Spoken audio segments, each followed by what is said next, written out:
Your Excellency, Prime Minister Sonsai Sipandonji, Your Majesty, Excellencies, नमस्कार। आज ASEAN परिवार के साथ इस बैठक में 11वीं बार भाग लेते हुए मैं गौरवान्वित महसूस कर रहा हूं।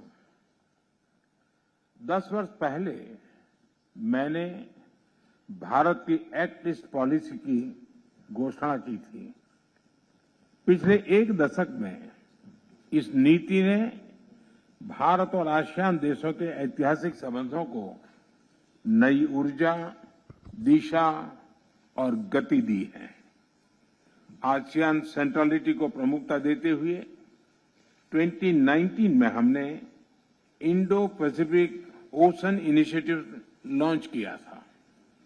यह ASEAN outlook on Indo Pacific को कॉम्प्लीमेंट करता है। पिछले वर्ष क्षेत्रीय सुरक्षा और स्थिरता के लिए मैरीटाइम एक्सरसाइज की शुरुआत की गई है। पिछले 10 वर्षों में आसियान क्षेत्र के साथ हमारा व्यापार लगभग 2 गुना होकर $130 बिलियन से अधिक हो गया है। आज 7 आसियान देशों के साथ भारत ने डायरेक्ट फ्लाइट कनेक्टिविटी है और शीघ्र ही ब्रुनेई के साथ भी सीधी उड़ानें शुरू होगी। तिमोर लेस्ते में हमने नया दूतावास खोला है।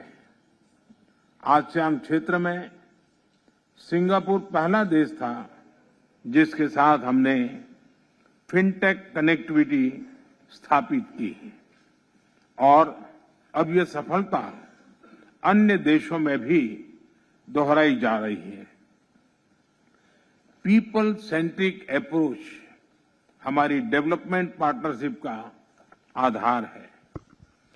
300 से अधिक आसियान छात्रों को नालंदा यूनिवर्सिटी में स्कॉलरशिप का लाभ मिला है।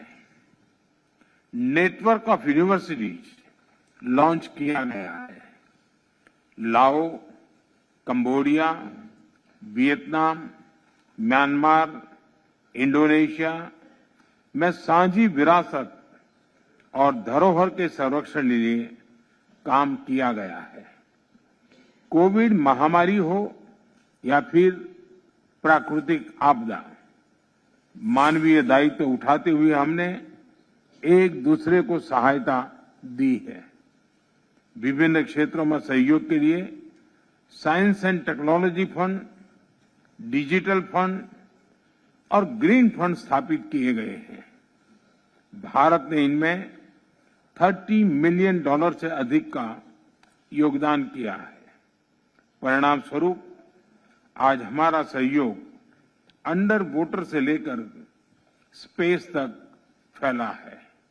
यानी पिछले दशक में हमारी भागीदारी हर प्रकार से व्यापक हुई है और ये प्रसन्नता का विषय है कि 2022 में हमने इसे कॉम्प्रिहेंसिव स्ट्रेटेजिक पार्टनरशिप का दर्जा दिया था।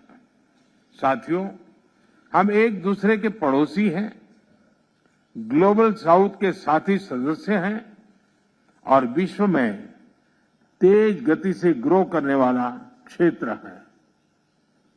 हम शांतिप्रिय देश हैं, एक दूसरे की राष्ट्रीय अखंडता और संप्रभुता का सम्मान करते हैं और अपने युवाओं के उज्जवल भविष्य के प्रति हम कमिटेड हैं। मेरा मानना है कि 21वीं सदी एशियन सेंचुरी भारत और आसियान देशों की सेंचुरी है। आज जब विश्व के कई हिस्सों में संघर्ष और तनाव की स्थिति है, तब भारत और आसियान की मित्रता, समन्वय, संवाद और सहयोग बहुत ही महत्वपूर्ण है। आसियान की सफल अध्यक्षता के लिए मैं लाओ पीडीआर के प्रधानमंत्री सोनसाई सिपांदोन को हार्दिक बधाई देता हूं। मुझे विश्वास है कि आज की हमारी बैठक भारत और आसियान साझेदारी में नए आयाम जोड़ेगी। बहुत बहुत धन्यवाद। ವಿಶ್ವ ಪ್ಲಸ್ ಜನಹಿತಕ್ಕಿದು ಜ್ಞಾನದ ಜಾಲ.